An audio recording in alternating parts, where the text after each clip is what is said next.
This week marks the 100th anniversary of the tragic sailing of the RMS Titanic, the supposedly unsinkable luxury ocean liner that struck an iceberg and sank during its maiden voyage in 1912. Because the great ship had been equipped with less than half the number of lifeboats it needed, over 1,500 passengers lost their lives. The anniversary is being commemorated by the launching of Titanic II, a replica of the original cruise ship, which at the time was considered the pinnacle of luxury and opulence. The new ship, while harking back to that bygone era, has been updated to reflect the advancements in shipbuilding technology since then. Titanic II will sail the same route across the Atlantic Ocean, completing the journey that was begun 100 years before. The operators of the luxury vessel have gone to great lengths to track down descendants of the original passengers of the ill-fated Titanic, and have invited a number of them to be special guests aboard this maiden voyage. This is Rachel Smythe reporting for GNN News.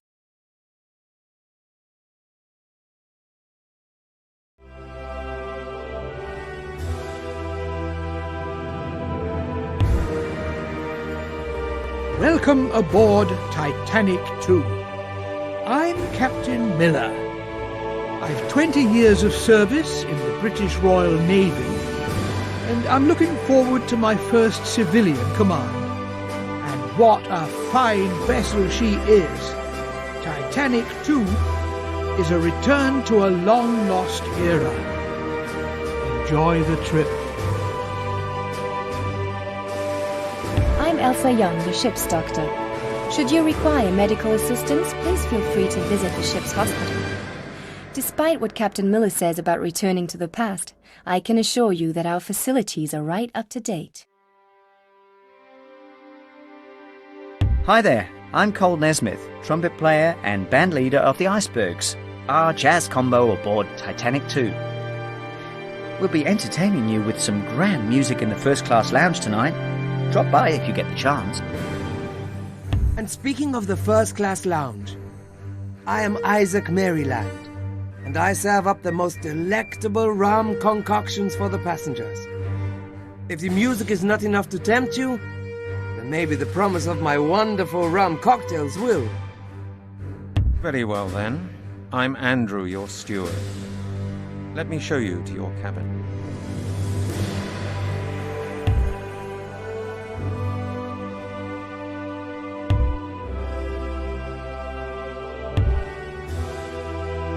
So, here we are.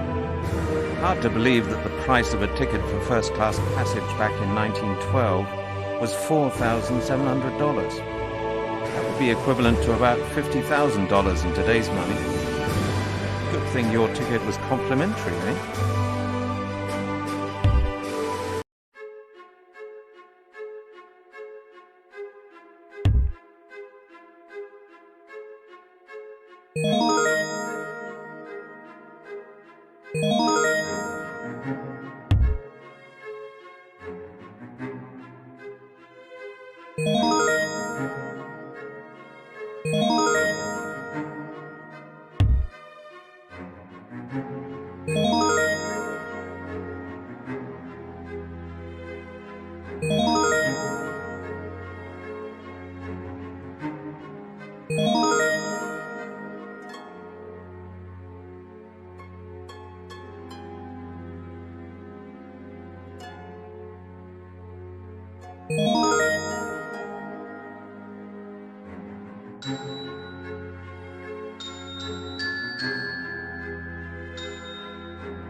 First entry, Thursday, April the 11th, 1912.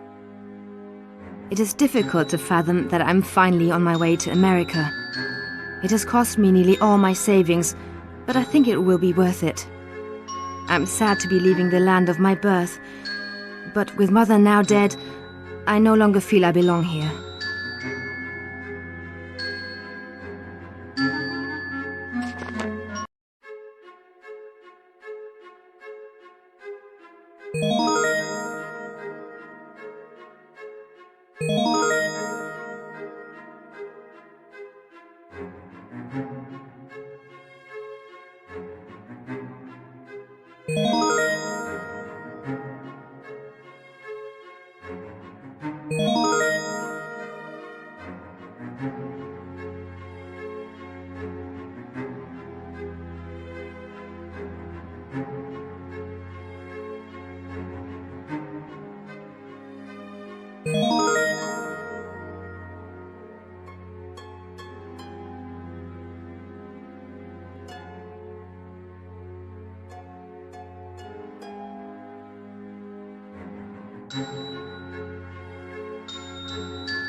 Excuse me, but the purser asked me to deliver this message to you.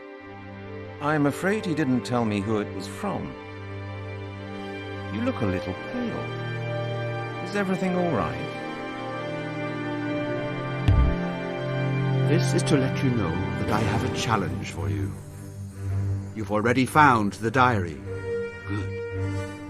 As you see, there are a number of pages missing. Find those pages, and you'll find out more about the bomb I've placed on board. And you could possibly save the ship. You may wonder why you are the recipient of this note. For now, it's my secret. But trust me, all will be revealed in time. And don't tell anybody about it. I'll be watching you.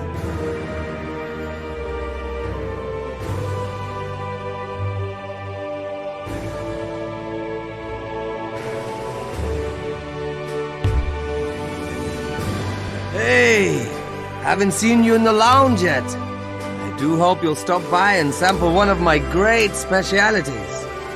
You know, my great-great-auntie was a family servant when the big ship sailed long ago. She survived along with the female members of the family. She swore never to set foot on a boat again. Me? I love being on the water. Especially when it's a ship as fine as this one.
Being a young unmarried mother of an illegitimate child, there was nothing but ridicule and scorn for me and my son. I hope that this new country will be more welcoming than the old one was.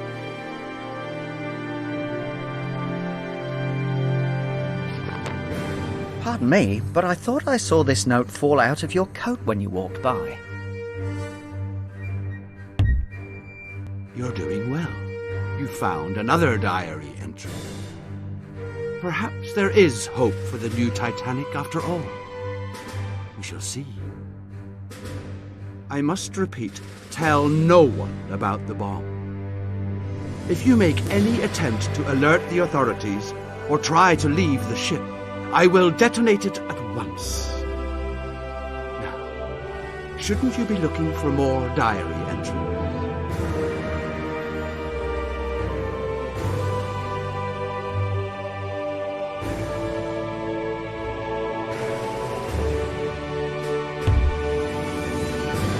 Pardon the interruption.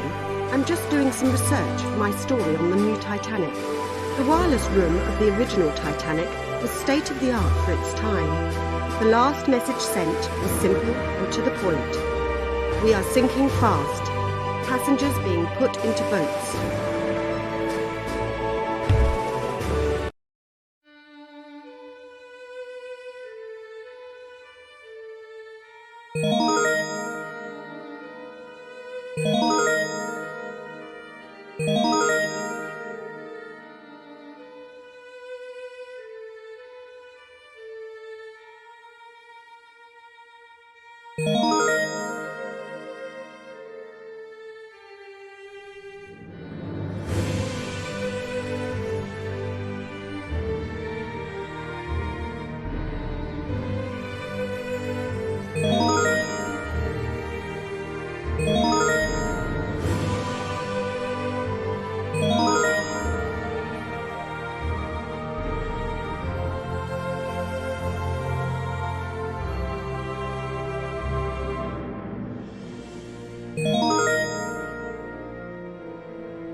William and I were among those ferried out to the mighty Titanic when it paused near Queenstown to pick up our Irish contingent of over 100 passengers. We are all travelling steerage, of course, but my cabin, although small, is clean and comfortable. The sheets have never been slept in and were crisp and fragrant as I tucked William in.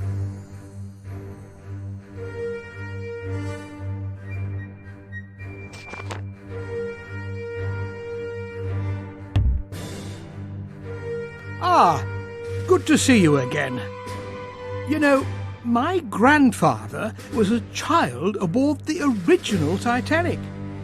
He was one of the lucky few to survive. Fortunately, this time we've plenty of lifeboats, so even old coots like me wouldn't have to go down with the ship. Of course, I've every confidence the lifeboats won't be needed. My grandfather sailed third class. It's sobering for me to think that a descendant from such humble roots is now in charge of such a magnificent ship. Yet it's good to be reminded of these things now and then.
Tonight, as I sit down to write these words, I feel a sense of control that has been lost in my life of late.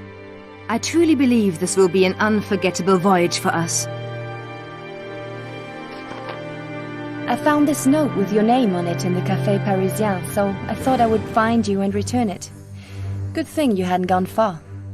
Well, I must be off to the ship's hospital. See you later. You continue to impress me with your observation skills. You've now collected a number of diary entries, and for this I will reward you with a clue about my identity. I am one of the persons met and talked to you on this ship. So sorry I can't reveal more. What would be the fun in that?